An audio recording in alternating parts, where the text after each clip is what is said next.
Neuro pulmo and centre for surgical excellence Sai Deepa multi speciality hospital Chandanagar Hyderabad. And next point, Mallemala వాళ్ళు personal life లేకుండా చేశారు సుధీర్ రష్మిది అన్నాడు అర్థం. అంటే అది కావాలని వాడుకున్నారు, వాళ్ళ లైఫ్లో సాక్రిఫైస్ చేసి సుధీర్ లక్ష్మి లవ్ అఫేర్ అంటేనే స్కిట్లు వెళ్తున్నాయి, ఆ రేటింగ్ వస్తుంది. ఆ ట్రాక్ నుంచి ఏంటి ఇది వాళ్ళిద్దరే ఒప్పుకోరు. నేను చెప్పింది అర్థమవుతుందా నీకు? ఆర్పి అనే అతను చెప్పిన పాయింట్ ఈవెన్ సుధీర్ రష్మినే ఒప్పుకోరు. లైఫ్లు సాక్రిఫైస్ చేశారు అది ఇది అంటే వాళ్ళు ఒప్పుకోరు. వాళ్ళకి తెలుసు. రష్మిని పిలిచి అడగండి ఇదంతా. ఎందుకంటే మొన్న మాటి అదే ఆర్పీ చేసిన ఛానల్లోనే ఆర్పీ షోలో జరుగుతున్న షోలోనే మళ్ళీ సేమ్ ట్రాక్ చేశారు కదా వాళ్ళిద్దరు సరదాగా. ఇప్పుడు మనోడు ఫస్ట్ టైం ఛానల్ మారి ఒక ఈవెంట్ చేశాడు, హోలీ ఈవెంట్. అందులో వాళ్ళు చేసిన ట్రాక్ అదే కదా. మనోడు వచ్చి సాంగ్స్ పాడితే ఆ అమ్మాయి వచ్చి దిష్టి పెడుతుంది, దిష్టి చుక్క. అదేంటది?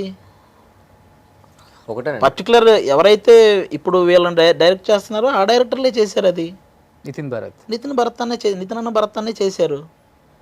ఆ ట్రాకే కదా కంటిన్యూ చేసింది. ఈవెన్ వాళ్ళిద్దరిని చూసినప్పుడు చెయ్యాలనిపించేది అదే ఏ డైరెక్టర్కైనా. ఇప్పుడు ఈవెన్ శ్రీదేవి డ్రామా కంపెనీలో ఇప్పుడు రష్మి ఉందండి.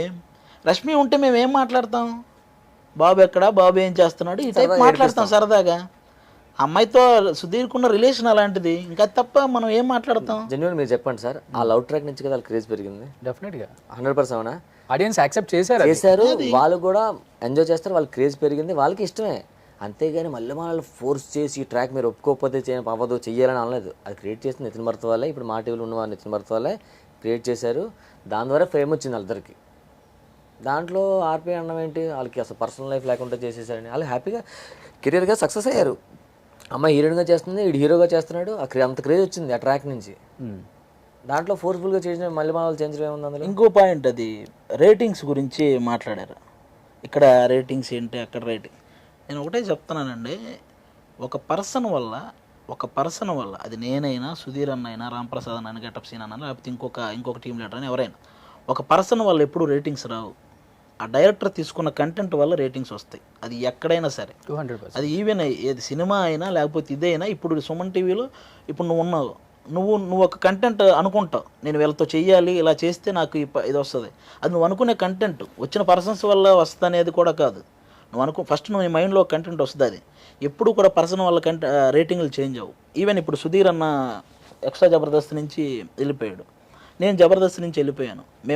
మేమిద్దరం ఉన్నప్పుడు ఎంత వస్తుందో ఇప్పుడు అదే వస్తుంది. ఒక్కసారిగా పడిపోవడం ఇలాంటివి ఏం జరగలేదు. ఇప్పుడు శ్రీదేవిలో కూడా సుధీర్ వెళ్ళిపోయిన తర్వాత రష్మిని పెట్టగానే 5.9 వచ్చింది రేటింగ్. ఓకే, సుధీర్ అన్న వెళ్ళిపోయిన రష్మి వచ్చిన ఫస్ట్ ఎపిసోడు శ్రీదేవి డ్రామా కంపెనీలో హైయెస్ట్ రేటింగ్ వచ్చింది. సో అది జబర్దస్త్ నుంచి వెళ్ళిపోయాను అన్నావు కదా, అంటే నేను కూడా కొన్ని న్యూస్లో వింటున్నాను. హైపర్ ఆది కూడా మల్లెమాల నుంచి జబర్దస్త్ నుంచి బయటకు వచ్చేసారు, నిజమా? నేను జబర్దస్త్కి గ్యాప్ ఇచ్చానే కానీ నేను మల్లెమాలకు గ్యాప్ ఇవ్వలేదు. ఎందుకంటే నేను శ్రీదేవి డ్రామా కంపెనీ ఇవి రెండు చేస్తున్నాను. జబర్దస్త్కి గ్యాప్ ఇవ్వడానికి రీజన్ ఏంటంటే నాకు మైండ్ వర్క్ ఎక్కువ, దానికి కొంచెం ఆ ప్రెజర్ ఫీల్ అయ్యి నేను ఇప్పుడు 4 సినిమాలు చేస్తున్నాను. నేను ఒకటి ధనుష్ గారి మూవీ, ఒకటి రవితేజ గారితో 2 సినిమాలు, విశ్వక్సేన్ గారిది, ఇవన్నీ ఆల్మోస్ట్ ఫుల్ లెంగ్త్ రోల్స్ చేస్తున్నాను. కాబట్టి నాకు స్క్రిప్ట్ వర్క్ చేసే ఛాన్స్ కానీ అందరిని రిహార్సల్ చేయించే ఈ టైం నాకు కుదరట్లేదు. దానికోసమే నేను జబర్దస్త్కి బ్రేక్ ఇచ్చాను.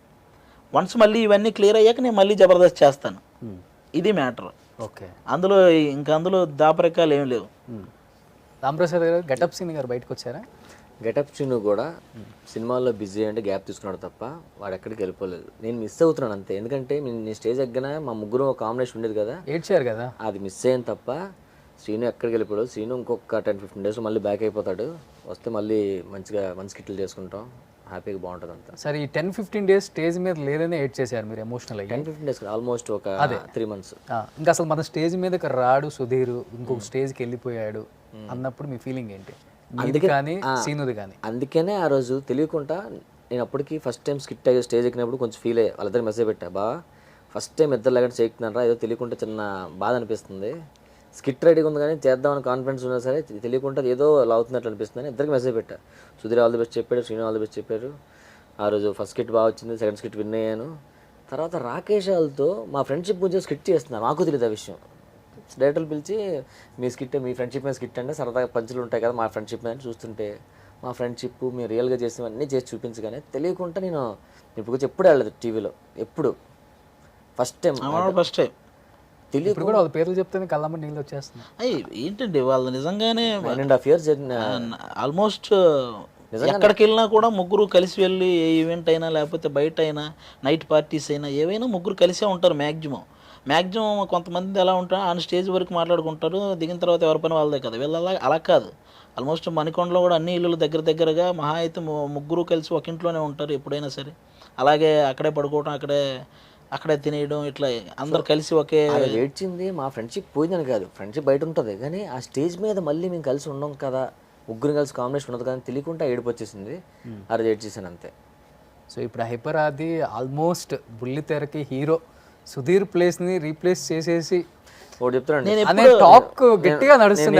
చెప్తా, సుధీర్ ప్లేస్ రీప్లేస్ చేయడం కాదు, ఆది ప్లేస్ ఆదిదే, సుధీర్ ప్లేస్ సుధీర్. ఎవరి ప్లేస్ వాళ్ళదే అండి. అసలు ఒకరి ప్లేస్ని రీప్లేస్ చేయటం, మేము ఎప్పుడు ఇక్కడ ఉన్నప్పుడు కూడా మేము సుధీరే నెంబర్ 1 అనో లేకపోతే మేము నెంబర్ 2 అనో నెంబర్ 3 ఇలా మేము ఎప్పుడు అనుకోలేదండి.